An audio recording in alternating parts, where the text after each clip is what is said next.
Hi dears, today we are discussing class 10 ninth lesson Human Eye and the Colorful World part B. In part A we have seen about the eye, how the eye is functioning and what are the parts of the eye, and moreover what are the defects of the eye, how can it be cured. All this has been discussed, isn't it? Now we are going to see the colorful world, how colorful the world is and why the world is colorful. Here we are going to see the refraction of the light through prism and dispersion of the light, total internal reflection, how the rainbow is formed, atmospheric refraction, what are the effects of atmospheric refraction, then Tyndall effect, scattering of the light and all. Now let's go quickly into the lesson. What is the first one? Refraction of the light through the prism. Actually, we know what is refraction. What is refraction? When a light is entering from one medium to another, the path of the light will be changed. It is refraction. Let's see what are the changes which is happening to the light when it is entering from air to the prism. We are going to see. Consider the prism like this. Seems to be triangle, but it is a prism. We are considering it as a prism. That is a pyramidal piece of the glass which is having two triangular bases and three refracting surfaces. The angle of the refracting surfaces, the angle between the refracting surfaces are called the angle of prism. And what happens when a light, when we are saying the light, we have to specify which kind of light it is. When we are emitting a monochromatic light through the prism, what are the changes happening? We are going to see. See, this is a monochromatic light which is entering into the glass prism. See, it is the air. Air is the rarer medium and the glass, it is the denser medium. So what happens? Refraction occurs and the path of the light changes and will be like this. Okay. Then the light, when it reaches at the end, it has to be refracted again, isn't it? It will be refracted back into the air and it will be emerges out like this. This is the incident ray and this is the refracted ray, and this is the emergent ray. So how many refraction is occurring here? Two refractions are occurring, from rarer to denser and then denser to rarer medium. And is there any deviation? Yes, deviation has been occurred. Actually the light has to travel in this path, but now the emergent ray has been bent. This bending of the emergent ray is called the angle of deviation. To which extent the emergent ray bend? How can we understand? When we are drawing a normal to the incident ray and also to the emergent ray, when we are drawing a normal, we will be able to see an angle. This angle is called what, ma? This is called the angle of deviation. This angle is called the angle of deviation, which shows to which extent the emergent ray has been bent. This will be changing from prism to prism because it is depending on the refractive index of the prism. When the refractive index of the glass is changing, the angle of deviation also changes. Okay. Now you understood about the refraction through prism. Now we are going to see what are the changes occurring to a ray of white light when it is allowed to pass through the prism. We are going to see what are the changes happening. Let's see. The same prism, and the light is not monochromatic light, but it is a polychromatic light. Means what? The light contains various rays having different wavelength. Okay. The polychromatic light, for example, the sun's rays, or to say the white light, when it is allowed to pass inside the prism, what are the changes happening? We are seeing. It will be split into different colors. That is, colors of the spectrum. It is dispersed. It is dispersed into different colors. To say red, then green, then blue, like that it will be changing. And then what? When it reaches the base, again it will be refracted and we are getting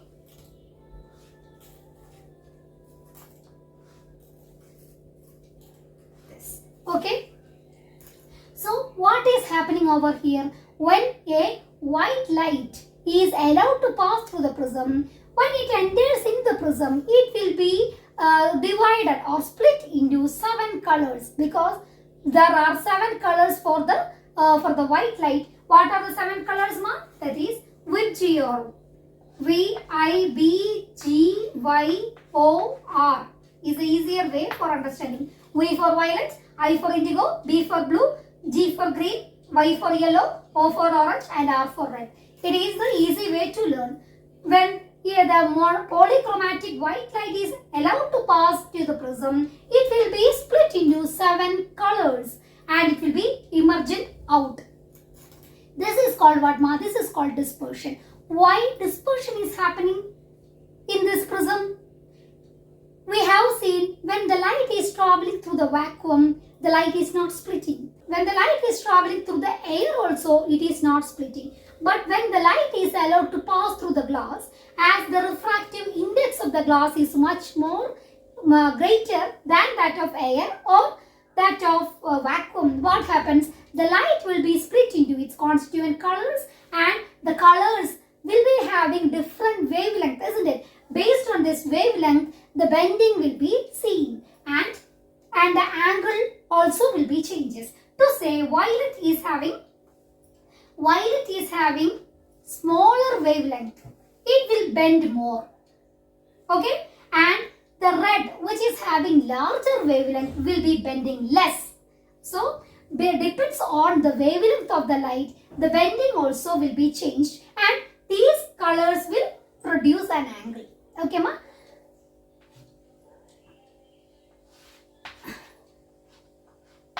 This is called what? This is called the dispersion of light. Okay, ma? Then the third point, important thing is total internal reflection. What is that? We will see. What is the total internal reflection? We know one thing. What is that? When a light is entering from a medium to another medium, the path of the light will be changing, isn't it? We have learned in the last chapter itself. But what is this total internal reflection? Instead of refraction, the ray of light will be reflected back in some cases. What is that? What is that? We will see. See, Gana, consider it is the surface, and the above it is air, and the below it is glass. So we know one thing, that is glass is the denser medium and the air is the rarer medium. Okay, when a ray of light is entering from a denser medium to a rarer medium, when a ray of light is entering from a denser medium to the rarer medium, in the case in which the angle of incidence is greater than that of the critical angle. What is critical angle? This is the critical angle. When the angle of incidence is greater than that of the critical angle, what happens? Instead of getting refracted, it will be totally reflect back. Okay, this is called total internal reflection. When a ray of light is entering from a denser medium to the rarer medium, when the angle of incidence is greater than that of the critical angle, in that case, instead of getting refracted, the ray of light will be totally reflected back into the denser medium.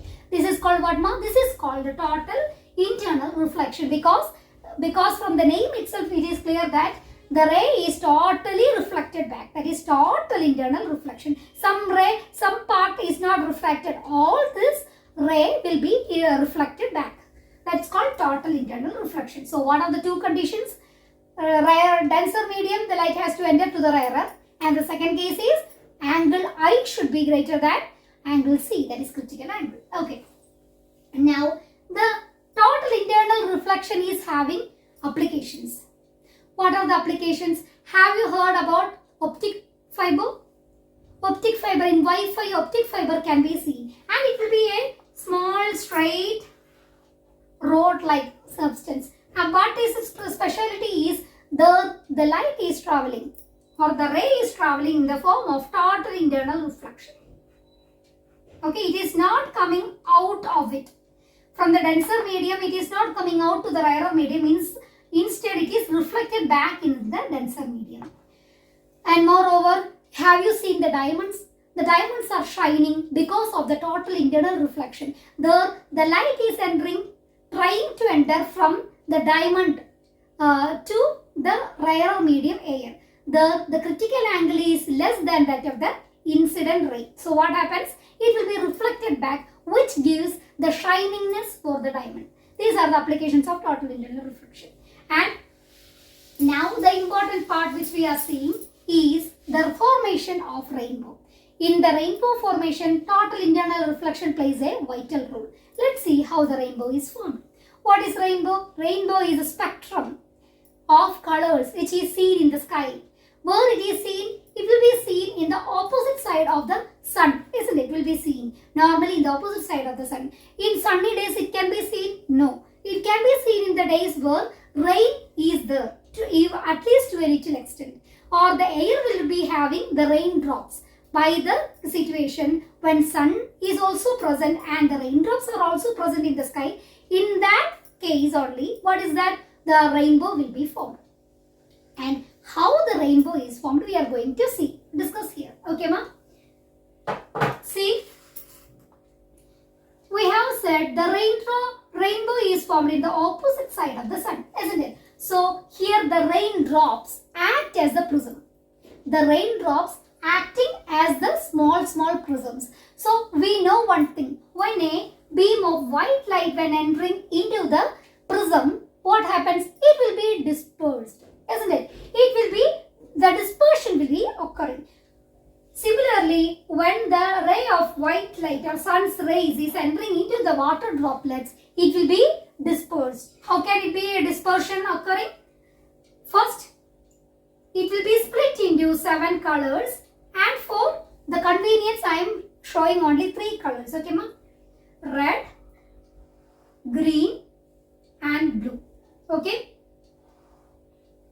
It will be split into these colors. Okay. Then what happens? As the raindrop is the denser medium and the air outside is the rarer medium, total internal reflection is occurring. Here the critical angle is less than that of the incident ray. So what happens? The angle of incidence. So what happens? It will be totally reflected back. Means what?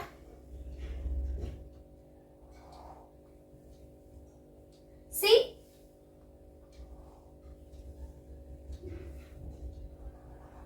Okay. This will be reflected back. Then what happens?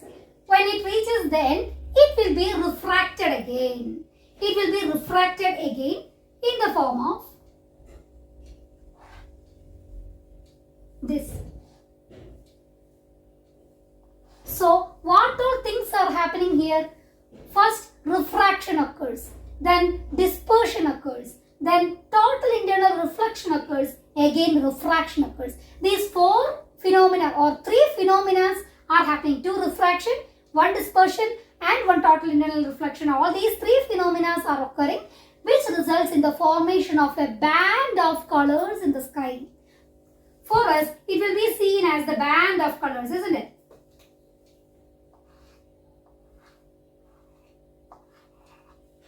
This is what, ma? This is formation of rainbow. When we are seeing the rainbow at the time of sunset, it will be in the form of a band. Okay, it will be a semi-circular arc like that. It will be seen. But when the sun is fully present in the sky, and if we are seeing the same rainbow in an airplane, we can see the rainbow in the form of a circle. Circular rainbow will be also seen. Important topic which we are discussing is atmospheric refraction. What is the atmospheric refraction we are going to see, and what are the effects of atmospheric refraction? All this we are seeing.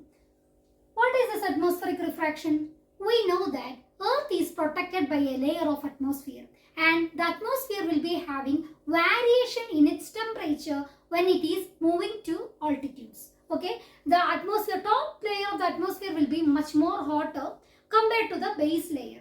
Because of this difference or variation in the temperature, the refraction will be caused in the atmosphere. not only single refraction but also much more refraction will be caused when the light is entering from the outer space into the atmosphere. As the refractive indexes of the hot gases are less than that of the cold gases, refraction, not only single but much more refraction will be caused to the light when it is passes through the atmosphere and before reaching the Earth's surface. See here, consider this as the Earth and this is the observer. When we are seeing a star which is much more height from the Earth, when we are seeing the star, we can see the star twinkling, isn't it? Now we are going to see how the star is giving a twinkling effect to our eyes. Okay, ma'am. This is observer and this is the star. So the light is coming from the star.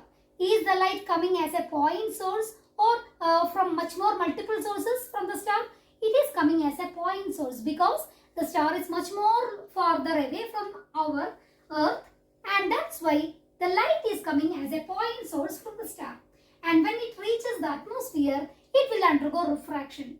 One refraction it is undergoing? No, numerous refraction because of the changing in the refractive indexes, it will be undergoing much more refraction and it reaches the observer's eye.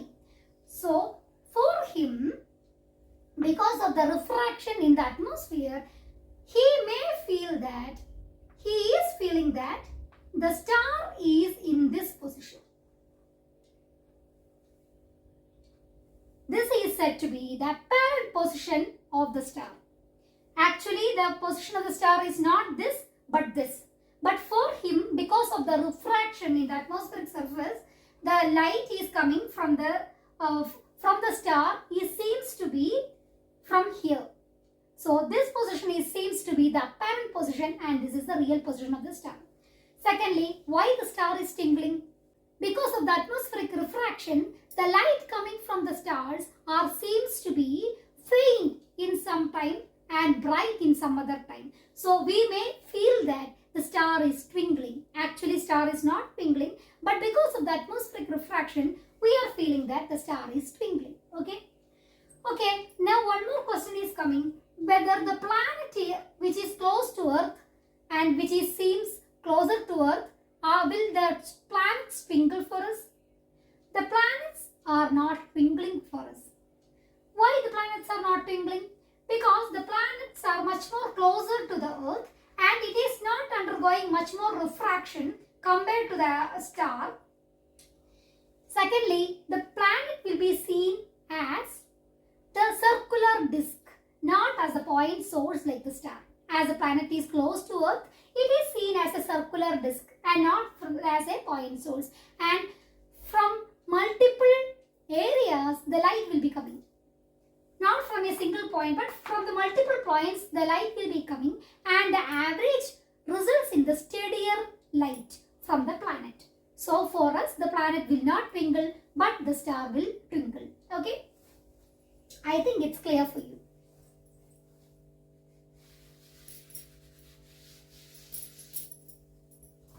Now, the next effect is early sunrise and delayed sunset. For us, the sunrise will be 2 minutes early and the sunsets will be 2 minutes late than the original.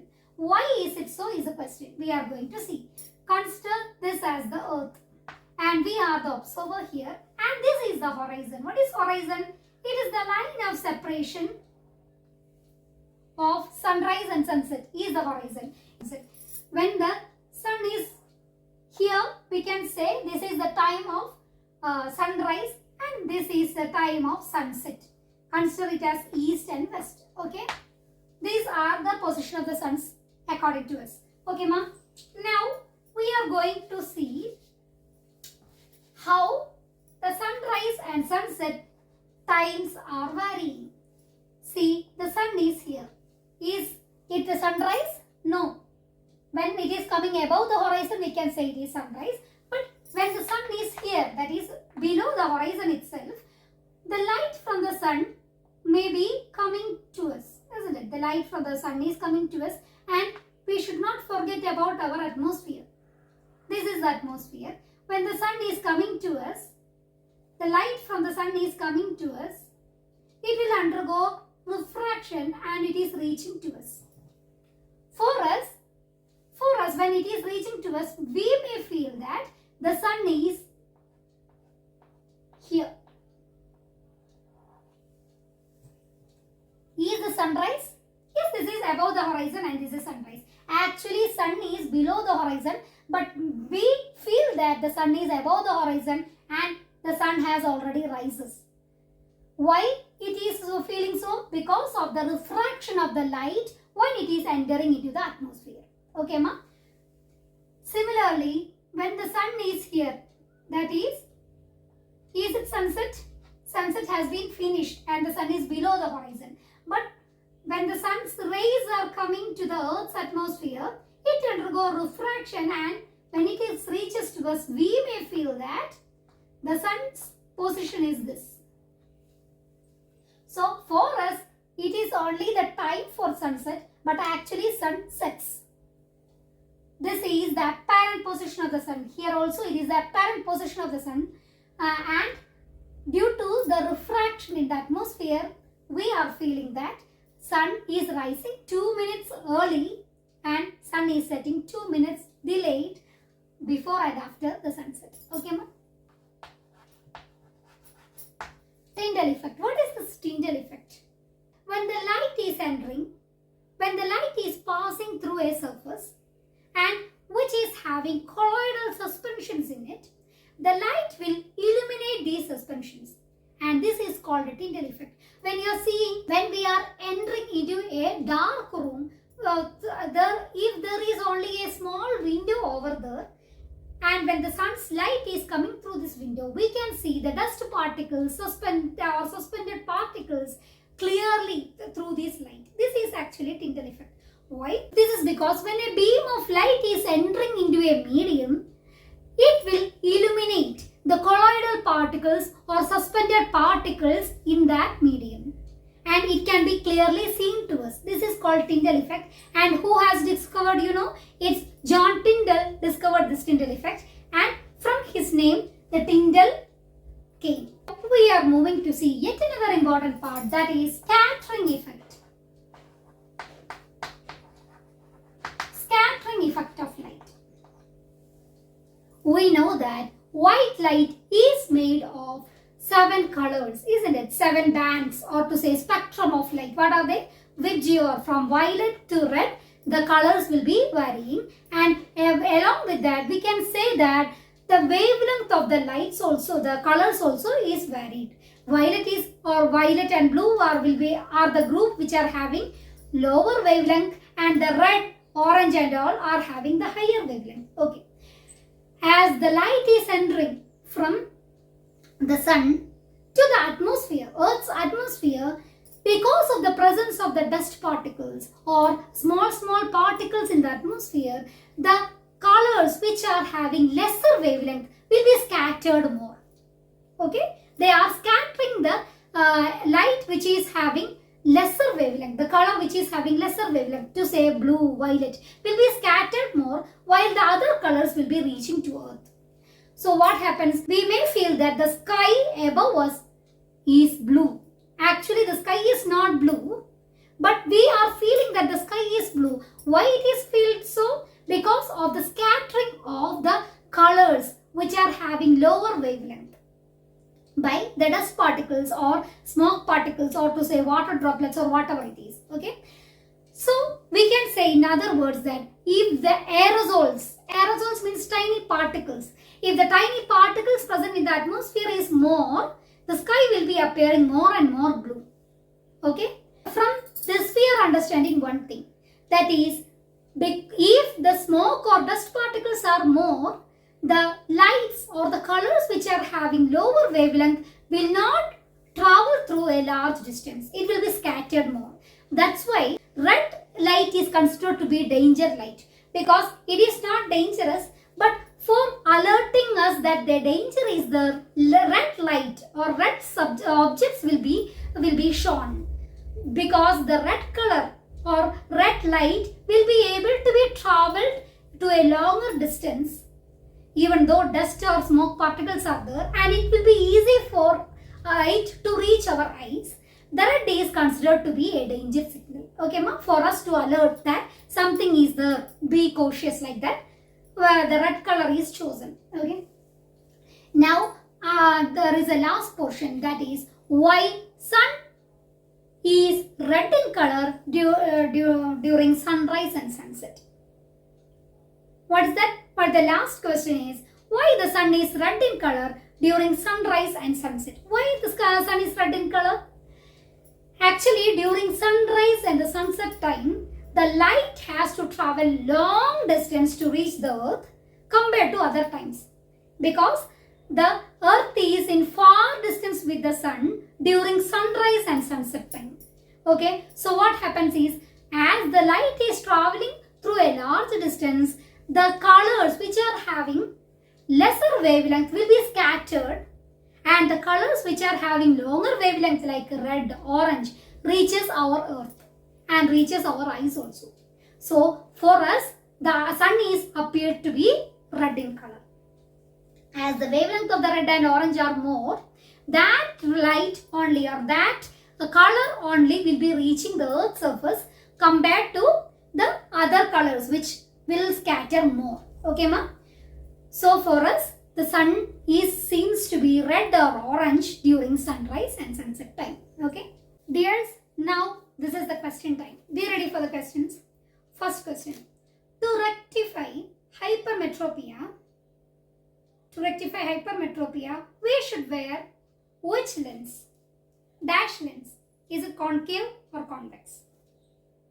Second one. Brilliance of diamond is due to dash. Brilliance of diamond is due to dash. The third question is, when we are donating our eyes, after death, which part of the eye is taken? Which part of the eye is taken when we are donating our eyes is the question. Find the answer and we will meet in the next class.